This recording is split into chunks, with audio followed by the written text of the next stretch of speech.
Yes, very good morning to all of you and welcome to this economics class. You know that yesterday we already discussed about that what is organization of data. As far as the collection of data is being concerned, it always come in form of raw data, right? Raw means which is not ready for getting a meaningful conclusion. Then what happens is we classify the data on the basis of the different you can characteristics, like some are divided on the basis of similarities, some are divided on the basis of differences, right? So what we do is we used to classify it. Then also we saw the objectives of doing the classification and as well as what are the characteristics of a good classification. So today we are going to discuss about the basis of classification. The basis means on which you can say it as the base you are going to modify or divide the data into different parts of the category. Now the question arises that yesterday I said that similarities and differences. Yes, definitely, if overall you will say, it will be similarities and differences.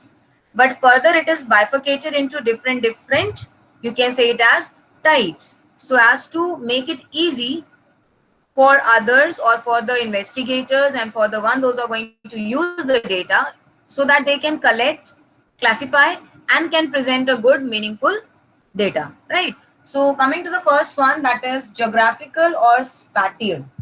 As far as the word spatial is concerned, geographical word से तो सभी लोग familiar हैं. As far as geographical word is concerned, it means based on the geographical location, or I can say simply location based. Like in country India, there are different location. Like Uttar Pradesh, I have Madhya Pradesh, then Punjab, Haryana, Gujarat. ठीक है, different geographical locations हैं. So when you collect the data on the basis of location, spatial means where it considers the population size, then you can say it as the shape as well as the qualities of that particular area.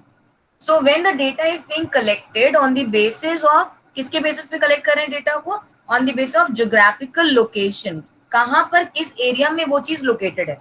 For example, अगर मैं एक बात कर रही हूँ, suppose क्या बनाती है वो? बनाती है. Now the question arises, in country India,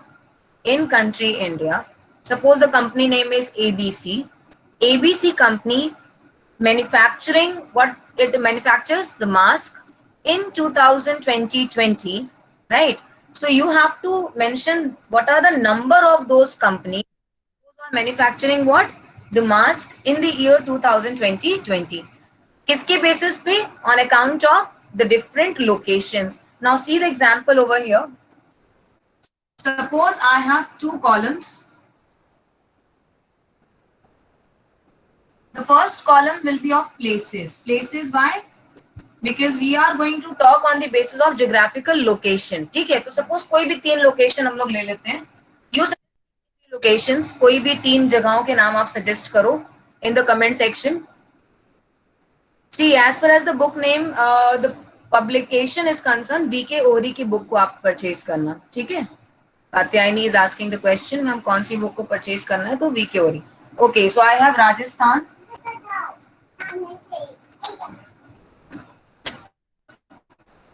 Rajasthan. Another one, Delhi.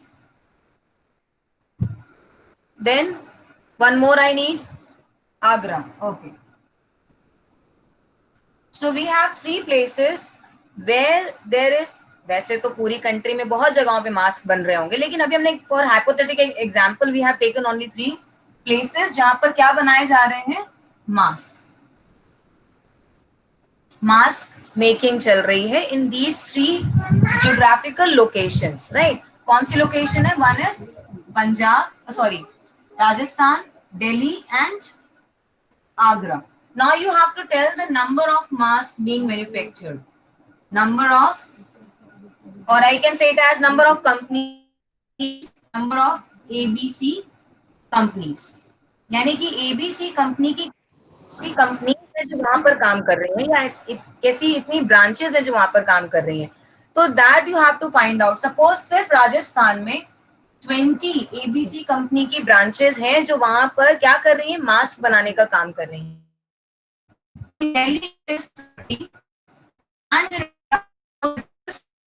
B 10. ठीक है. So overall we have 20 companies जो मास्क बना रही हैं पूरी. अगर हम ABCD को हटा दें, सिर्फ एक पर्टिकुलर हम बताएं नंबर ऑफ कंपनीज, तो हम इमेजिनरी मान के चलेंगे कि कुछ कंपनीज हैं जो काम कर रही हैं. अब वो कोई भी कंपनी हो सकती है. ठीक है. तो suppose number of the companies those are working in the area of manufacturing mask. तो राजस्थान में 20 कंपनीज हैं जो कि मास्क बनाने का काम करती हैं. दिल्ली में टोटल 30 कंपनीज हैं जो कि मास्क बना रही हैं प्रेजेंटली. एंड आगरा में कितनी है? 10 है. ये किस ईयर का रिकॉर्ड है? Year is 2020 because this is the year which is going through the situation or the condition of corona virus. ठीक है. कोविड-19 की वजह से मास्क मेकिंग चल रहा है. इससे पहले तो मास्क नहीं बनाए जाते थे. इतनी ज्यादा ह्यूज अमाउंट में तो बिल्कुल भी नहीं बनाए जाते थे. राइट. तो this is the tabular representation. कैसा रिप्रेजेंटेशन है? This is tabular representation. Now I can present even this in form of bar graph. कैसे प्रेजेंट करेंगे? Let's see here. ठीक है. अब इस बार ग्राफ के फॉर्म में इसको कैसे रिप्रेजेंट करते हैं? सपोज यहाँ पर हमने 0 से लेकर के टिल 30 मार्क किया है. दिस इज 30, 20 एंड ये क्या है? 10 है. ठीक. यहाँ पर क्या मेंशन करेंगे? यहाँ पर हम मेंशन करेंगे उन प्लेसेस को, जिन भी प्लेसेस के record I am going to present. So अब पहला वाला कौन सा है? दिस इज 30 वाला. तो सपोज ये कुछ ग्राफ ऐसा बन रहा होगा. ये किसका है? दिस इज ऑफ राजस्थान का आर. देन 20 है तो 20 like this I have represented कि ये 20 किसका है? Sorry, 20 is of, this is of Delhi, this is of Rajasthan. And then 10 is of आपका आगरा. ठीक. तो in this way if you see the graph, highest graph किसका बना है? Please comment. हाईएस्ट ग्राफ किसका बना होगा? Highest number of the mask are being manufactured in which place, or you can say it as location. तो दिल्ली में ज्यादा है. ठीक है. ये तो डेटा से भी पता चल रहा था, लेकिन हम इसको बार ग्राफ के थ्रू जब हमने रिप्रेजेंट किया तो ये हमें और भी क्लियर समझ में आ रहा है कि कहाँ पर ज्यादा प्रोड्यूस हो रहा है, कहाँ पर उससे कम हो रहा है, कहाँ पे बिल्कुल. This is what the organized so that you can function. Now with the help of this particular graph, I can come to a conclusion that which is I don't have to see even the data. अब मुझे data भी नहीं देखना है. After seeing this, even I can give the conclusion कि किस place पे ज्यादा मैन्युफैक्चरिंग हो रही होगी ऑफ मास्क. ठीक है. So is this clear? What is the meaning of the first one, that is geographical or spatial? You can say it as data collection or data presentation. Is that clear? The first one, geographical. कि geographical या location based आप data को कैसे collect करोगे, then उसको classify करना है geography के बेस पे कि अलग अलग जगह पर कितने कितने मास्क बनाए जा रहे हैं. अब सपोज मास्क नहीं होता तो हम कार्स भी ले सकते थे, बाइसाइकिल्स को ले सकते थे. Even I can take suppose sanitisers का एग्जांपल ले सकते थे. तो example can vary from question to question. So यहाँ पे मास्क की जगह पे फिर क्या हो जाता है? सैनिटाइजर सपोज हो जाता. तो सेम है डेटा कि यहाँ पे 20 कंपनीज हैं जो कि सैनिटाइजर बना रही हैं, यहाँ 30 कंपनीज हैं जो सैनिटाइजर बना रही हैं, और यहाँ पे कितनी है? 10 कंपनीज हैं जो सैनिटाइजर की बनाने के या प्रोडक्शन में लगी हुई हैं. ठीक है. So this is what about the presentation of the first one. It's clear. We can make a pie chart also. Yes, see, selection of the chart is on the basis of yours. Until or unless it is not clearly given in the question that you have to make this particular kind of the chart only so as to represent your data. अगर question में clearly आपको बोल रहा है कि सिर्फ bar graph ही बनाकर दिखाना है and you are presenting it with pie chart, then it will be wrong. तो आपको करना क्या है? You have to present the data on the basis of question. अगर क्वेश्चन में it is given freedom to you कि आप अपने अकॉर्डिंग कुछ भी प्रेजेंट कर सकते हो, you can choose any of the presentation method, whether you can take this bar graph, pie chart, right. So or maybe the lines and all, so that can be taken accordingly as far as the question is being mentioned. ठीक है. Now coming to the next one. First वाला सबको समझ में आ गया है, तो coming to the next one now.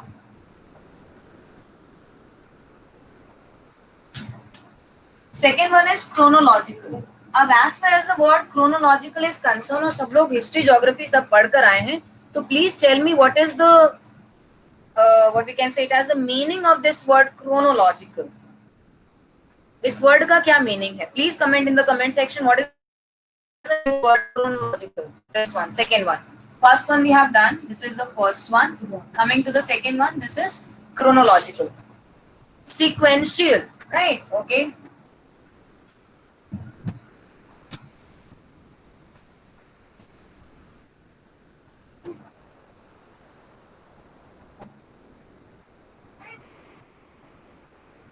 See, chronological not just mean in order. इसका सिर्फ एक ही मीनिंग नहीं है कि इसको हम कहेंगे सिर्फ ऑर्डर में किसी चीज को लगाना, but actually basis of time, it is going to be time bound. जब भी हम डेटा को प्रेजेंट करेंगे इन फॉर्म ऑफ क्रोनोलॉजिकल, तो आपने शायद कभी नोटिस किया हो, जब आप लोग हिस्ट्री ज्योग्राफी की बात करते हो तो वहां पर जब क्रोनोलॉजिकल की बात आती है तो वो डेटा प्रेजेंट किए जाते हैं इन फॉर्म ऑफ ईयर्स, है ना, ईयर्स के फॉर्म में वो डेटा लिखा होता है। तो क्रोनोलॉजिकल मीन्स टाइम बेस्ड। ठीक, so when you will classify the data, then you will classify the data on the basis of time. So it means now the data is going to be classified on the basis of time bound. ठीक, पहला example क्या लिया था, mask making. So with the help of same example, अब mask making थी, अब selling की बात करेंगे, right. So now in the case of selling of the mask, right, let's see 2000 suppose mask making चल रहा था बहुत पहले से ही, हम ये मानकर चलो, ये हाइपोथेटिकल है इसलिए मानकर चलो कि सपोज 2016 से मास्क मेकिंग चल रही थी, तो 2016 टू 20 का रिकॉर्ड हमें ये पता लगाना है कि कितना सेल हुआ, राइट, किस ईयर में कितना सेल हुआ, that we have to find out. So let's draw it, this is years, यहाँ पे क्या मेंशन करेंगे हम, ईयर्स, और यहाँ पे हम मेंशन करेंगे sale, right. So now let's mention it. First year is 2016, then 2017, then 2008, 2019 and 2020। ठीक है, ये कुछ सालों के रिकॉर्ड हम प्रेजेंट करने वाले हैं, जहां पर हम ये बताएंगे कि इन सालों के दौरान, यानी कि इन पर्टिकुलर ईयर्स के दौरान सेल कितनी हुई, किसकी, मास्क की। अब इसमें हाइपोथेटिकल हमने लिया था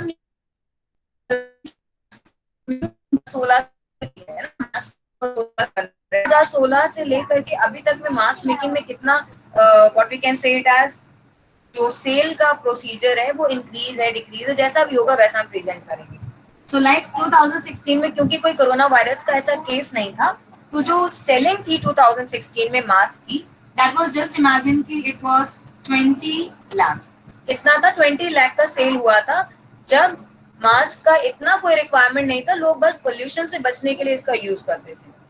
2017 में क्योंकि ग्लोबल वार्मिंग बहुत हुई, पोल्यूशन बहुत ज्यादा होने लग गया, तो people started using, suppose 30 lakh का सेल हुआ, ठीक है। फिर 18 में सपोज 40 लाख का सेल हुआ, राइट। 1920 में जब ये केस आया ऑफ कोरोना वायरस, तो इस केस में 80 लाख का सेल हुआ इन 2019, एंड 2020 में ये 100 lakh का सेल हुआ as far as the mask is concerned. So you can see the data.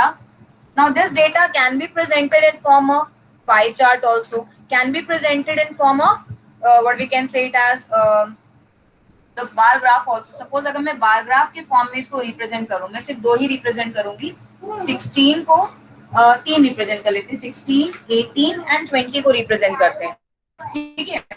तो 16 में सपोज ये कुछ यहाँ पे बन रहा होगा, ठीक है। फिर 18 में क्योंकि 20 का जस्ट डबल है, तो ये सपोज यहाँ बन रहा है, ठीक है।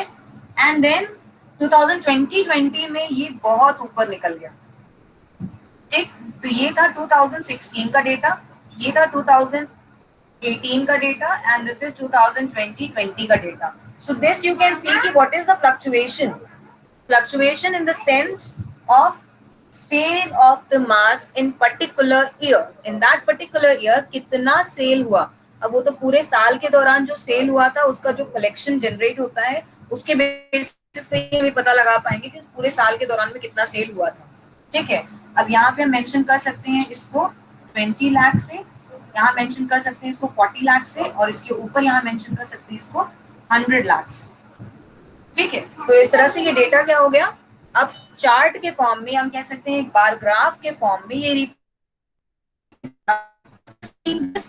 just on this chart where there was highest rate of selling of mask. So which year was having the highest rate of selling of mask?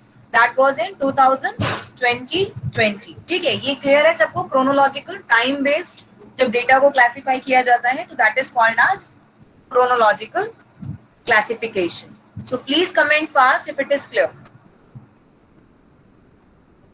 If it is clear, please comment fast. Yes, that is clear, right? Now coming to the next one. This is qualitative.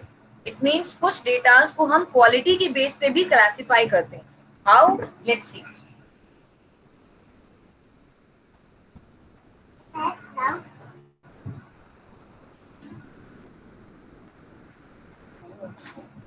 There is a word which is associated with the classification of quality. यहाँ पे word लिखा है मैंने. This is dichotomy. Dichotomy means when there is separation. Separation of what? Separation of the data in form of groups. Separation of data in form of groups, but these groups are going to be just like the opposite groups, different from each other. So I can write it as opposite groups. And even mention opposite characteristics they hold.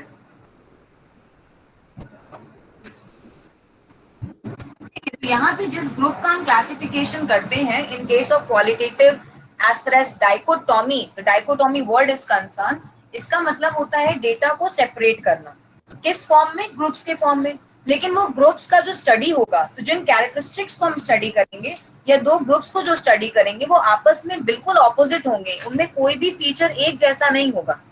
Yes, comparison का basis जरूर एक होगा, लेकिन उनके बीच के जो features होंगे वो अलग अलग होंगे. लाइक फॉर एग्जांपल, अगर मैं स्टडी करूं मेल एंड फीमेल, क्या दोनों सेम है? बिल्कुल भी सेम नहीं है. Male is different, female is different. If I study educated and uneducated, तो यहाँ पे भी सेम फीचर्स बिल्कुल भी दोनों में नहीं. एजुकेटेड मतलब जो पढ़ा लिखा है, who can read and write, and uneducated means the one who cannot read and cannot write. ठीक, तो यहाँ पे हम क्या करें?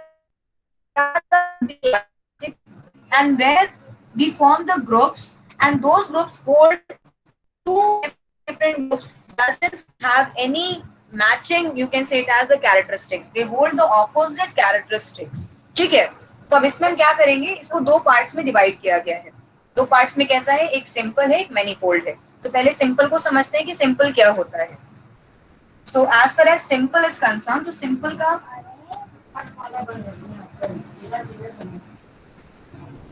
सिंपल के केस में just only you will classify, as I said कि डाइकोटॉमी वाला वर्ड इससे एसोसिएटेड है, तो क्वालिटी की बेस पे आपको इसको कैरेक्टरिस्टिक अलग अलग करने हैं.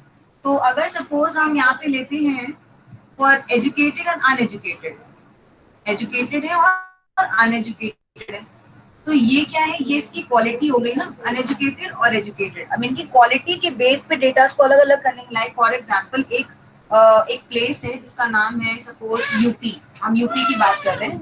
यूपी में कितने लोग एजुकेटेड है और कितने लोग अनएजुकेटेड है, जब हम ये लिख देंगे, यानी कि 10 है, 20 है, तो ये क्या बन जाएगा? ये क्वांटिटेटिव बन जाएगा. ठीक है, क्या बन जाएगा? ये क्वांटिटेटिव बन जाएगा. हमें क्वांटिटेटिव नहीं बनाना, नंबर्स बिल्कुल भी प्रेजेंट नहीं करेंगे. हम सिर्फ इतना बताएंगे कि एजुकेटेड अनएजुकेटेड के बेसिस पे डेटा को बांटना. अब ये कैसे मैनीफोल्ड होगा ये हम लोग यहाँ पे देखेंगे. मैनीफोल्ड वर्ड का मतलब होता है जब हम डेटा को एक ही डेटा को अलग अलग कैरेक्टरिस्टिक्स पे बांटते चलते हैं, लेकिन उसकी क्वालिटी की बेस पे. तो यहाँ पर क्वालिटेटिव में जो भी डेटा डिवाइड किया जाएगा, that data is going to be divided on the basis of the quality और द एट्रीब्यूट्स. किसके बेसिस पे डिवाइड करेंगे? क्वालिटी के बेस पे, एट्रीब्यूट्स के बेस पे. इसका सिंपल एग्जांपल चलो क्लास के बेसिस पे ले लेते हैं. सपोज एक क्लास है जिसमें 10 स्टूडेंट्स हैं. ठीक है, अब उस 10 स्टूडेंट्स में द टीचर आस्क्स जिन बच्चों की हैंड राइटिंग, या हम कह सकते हैं कि जिन बच्चों का जो बच्चे आज बहुत सुंदर से तैयार होकर के आए हैं वो बच्चे एक साइड चले जाएं, और जो बच्चे आज डर्टी हैं, बिल्कुल भी देखने में अच्छे नहीं लग रहे, वो बच्चे एक साइड में चले जाएं. तो ये क्या है? ये उनकी क्वालिटी है. ठीक है. Then the one who are having the nice haircut go one side, the one those are having no the nice haircut will be going to the another side. तो ये भी उनकी क्वालिटी के बेसिस पे अलग कर रहे हो. यहाँ कोई डेटा आप नहीं कलेक्ट कर रहे या कोई नंबर्स के फॉर्म में डेटा नहीं कलेक्ट हो रहा है. ठीक है. So this is what the thing. Now coming to the manifold. ये बहुत को जो क्वालिटेटिव की बात करते हैं, फोल्ड का क्या मतलब होता है. एक कैरेक्टरिस्टिक्स में बहुत सारे कैरेक्टरिस्टिक्स निकाले जाए. कैसे? देखो, सपोज हम एक कंपनी की बात कर रहे हैं. ये कंपनी है. इस कंपनी में बहुत सारे वर्कर्स काम करते होंगे, राइट. बहुत सारे वर्कर्स काम करते होंगे. ये क्वालिटेटिव डेटा की बात हो रही है. ठीक है. क्वालिटी बेस्ड, तो हम QTY लिख देते हैं. क्वालिटी के बेस पे हम लोग बात कर रहे हैं. तो हमने इसको दो पार्ट्स में डिवाइड किया. इस कंपनी में काम करने वाले जो वर्कर्स हैं, कुछ इसमें एजुकेटेड हैं, या हम कह सकते हैं चलो स्किल्ड हैं. कैसे हैं? स्किल्ड हैं. और कुछ कैसे हैं? अनस्किल्ड हैं.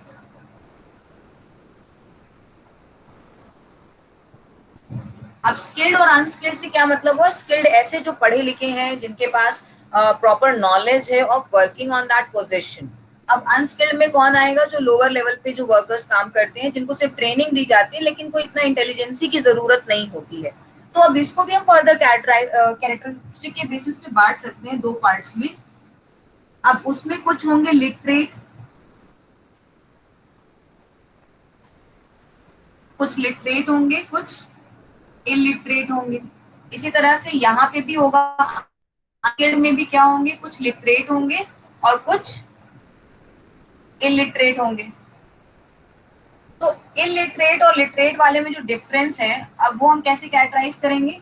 स्किल्ड होने का ये बिल्कुल भी मतलब नहीं है कि उस काम को करने की आपके पास नॉलेज है, लेकिन आप पढ़ करके ये नॉलेज आई है, ये जरूरी नहीं है, है ना. तो जिनके पास वो नॉलेज पढ़ करके उन्होंने गेन की होगी, वो लोग इस लिटरेट में आ जाएंगे. और जिन लोगों ने सिर्फ किसी के साथ रह करके वो काम सीख लिया करना, तो भी तो वो स्किल्ड ही माने जाएंगे ना. लाइक फॉर एग्जाम्पल, एक मैकेनिक है ना. अब मैकेनिक, मैं एक फ्रेश मैकेनिक हूँ. मुझे चीजें कुछ, मैंने कोई इंजीनियरिंग नहीं करके रखी हुई है. बस हम गए किसी मैकेनिक के अंडर में, मैंने काम किया और मैं वो चीजें करना सीख गई, तो I will be called as skilled. क्यों? क्योंकि मुझे वो काम करने का हुनर है मेरे अंदर. लेकिन मैं लिटरेट हूँ या नहीं, ये इससे मैटर नहीं करता है. लेकिन जब फर्दर कैटेगराइज करेंगे इसको, तो कैटेगरी के बेसिस पे अब लिटरेट और जो क्या कह सकते हैं इलिटरेट है, वो भी इसके अंदर हम फर्दर के बेसिस पे बांट सकते हैं. और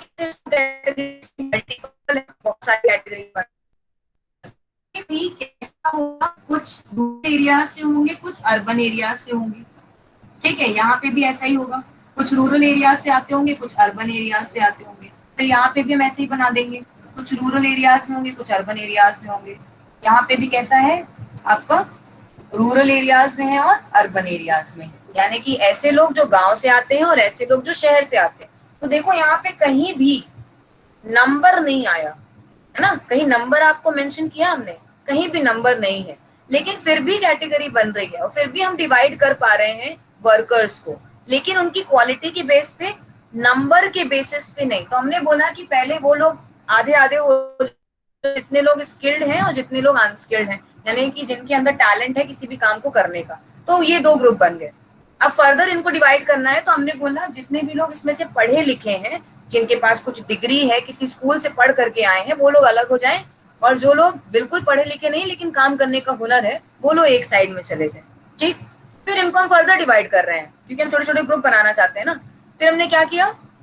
अब आई हैव आस्क्ड देम कि now you divide yourself on the basis of कितने लोग शहर से आते हैं और कितने लोग गांव से आते हैं.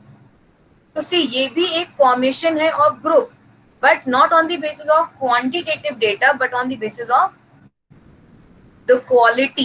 क्वालिटी के बेस पे लोगों को अलग कर दिया, है ना. कितना अच्छा तरीका है ये. लेकिन यहाँ पे कहीं कोई नंबर रिप्रेजेंट नहीं किया गया कि कितने लोग हैं. लेकिन अगर इसी को हम नंबर्स में रिप्रेजेंट कर दें, अब छोटे ग्रुप बन गए ना, अब इन छोटे ग्रुप्स को जब नंबर्स में रिप्रेजेंट कर देंगे, तो ये क्या बन जाएगा? क्वांटिटेटिव डेटा बन जाएगा. ठीक है. यहाँ पे Shreya is writing that ma'am इसमें एज इंक्लूड नहीं कर सकते हैं ना, बिकॉज वो नंबर में होगा. राइट. Yes, definitely. अगर हम एज लाएंगे तो फिर नंबर लाना पड़ेगा. अब छोटी सी एक क्वेश्चन अगर अपने दिमाग में ये सोचो, सपोज अगर what we can say it as एक क्लास में, है ना, एक क्लास में अगर आपसे सर्वे करने के लिए बोला जाए और आपसे ये बोला जाए कि आपको एक रिकॉर्ड मेंटेन करना है और उस रिकॉर्ड में ये मेंटेन करना है कि कितने लोग कॉपी लाए थे और कितने लोग कॉपी नहीं लाए थे, तो आप पहला काम क्या करते हो? पहले तो नाम लिख लेते हो, इतने बच्चे हैं इनके इनके नाम लिखे हैं मैंने जो कि कॉपी नहीं लेकर आए। लेकिन उनका आप फिर नंबर भी मेंशन करते हो कि 1 2 4 5 6। तो ये डेटा बेस हो गया कि 15 लोग कॉपी ले हैं और 16 लोग हैं कॉपी नहीं लेके आए। तो ये जो डेटा आप प्रेजेंट कर रहे हो ये क्वांटिटेटिव डेटा है क्योंकि ये क्वांटिटी के बेस पे है। लेकिन अगर मैं आपसे ये बोलूं कि कितने लोग यहाँ पर ऐसे हैं जो कि अर्बन एरियाज से आते हैं और कितने लोग यहाँ पर ऐसे बैठे हैं जो कि शहर से आ रहे हैं, तो ये क्वांटिटी की बेसिस पे नहीं है, ये क्वालिटी की बेसिस पे है। ठीक है, फिर मैं ये पूछूं कि कितने लोगों के what we can say it as कितने लोग हैं जिनके पास एक पर्टिकुलर क्वालिटी हो, quality in the sense like they are good looking, एक भी तो एक क्वालिटी है ना, तो गुड लुकिंग जितने भी हैं वो एक साइड हो जाए और जो कम गुड लुकिंग है वो एक साइड हो जाए। तो ये भी क्वालिटी के बेस पे आपने क्या किया, इनको सेग्रीगेट कर दिया। फिर एक क्वालिटी क्या हो सकती है, क्राफ्ट मेकिंग, किसी के अंदर क्वालिटी होगी, कोई अच्छा क्राफ्ट बनाता होगा, तो हमने उसके बेसिस पे लोगों को डिवाइड कर दिया। So this the division which you are doing, this you are doing on the basis of the quality, not on the base, or even you can divide them on the basis of the discipline, कितने बच्चे discipline में रहते हैं, कितने बच्चे discipline में नहीं रहते हैं, वो एक साइड में चले जाए। तो हमने जब उसको नंबर में रिप्रेजेंट नहीं कर रहे हैं, सिर्फ एक ग्रुप बना दिया है उनके क्वालिटी की बेसिस पे, तो ये क्वालिटेटिव है। जैसे ही उनको काउंट करके हम नंबर्स के फॉर्म में प्रेजेंट करेंगे, लाइक ये डेटा अभी तो क्वालिटी है, लेकिन अगर इसमें नंबर मेंशन कर दूं कि सपोज 100 एम्प्लॉइज थे टोटल, 100 में से 50 यहाँ पे है, 50 यहाँ पे है, फिर 25 यहाँ पे हो गए, 25 यहाँ पे हो गए, इसी तरह 25 यहाँ है, 25 यहाँ है।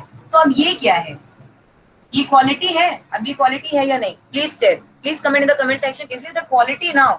जैसे मैंने इसमें नंबर ऐड कर दिया कि 100 एम्प्लॉइज थे, 100 में से 50 उधर चले गए, फिर 25 इधर उधर हो गए, तो this is the quantity now you are giving. तो जब तक क्वांटिटी ऐड नहीं होगा तब तक वो क्वांटिटेटिव डेटा नहीं है, और जब तक उसमें क्वालिटी है तो वो क्वालिटेटिव डेटा बन जाएगा।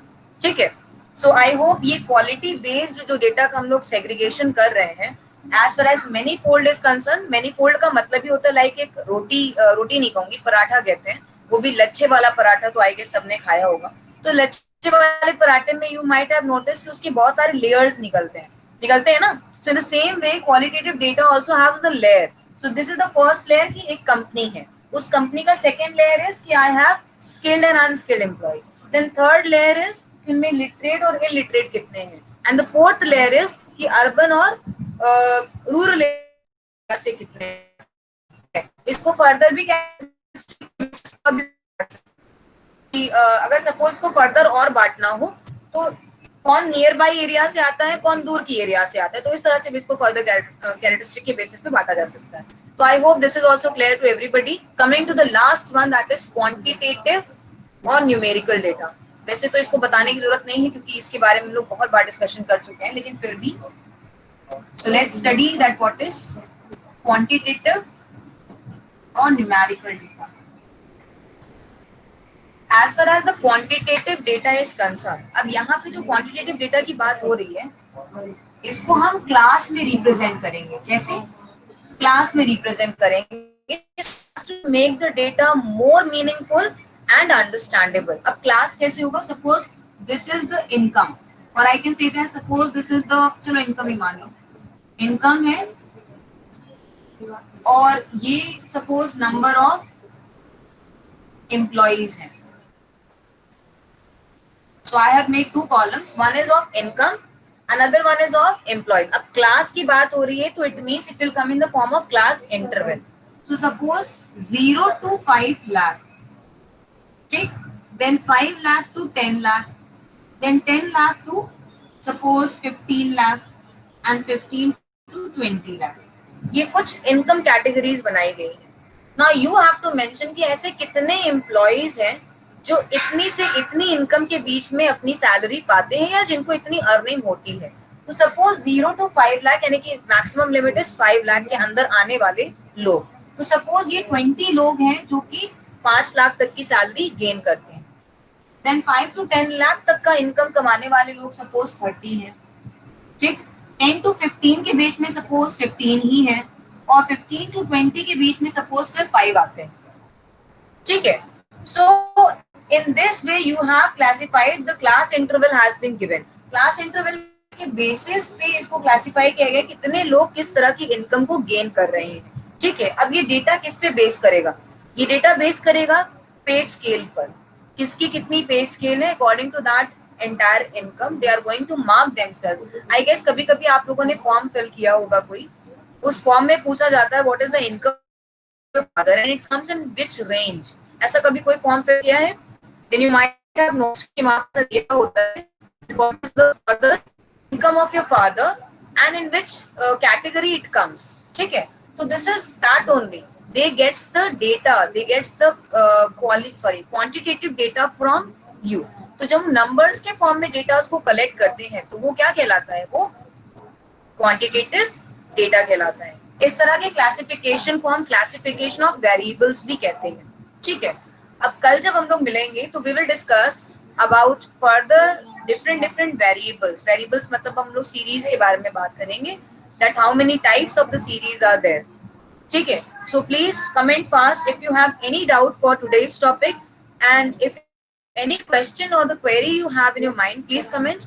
Else, we'll wind up the session and then we will meet tomorrow for the next class.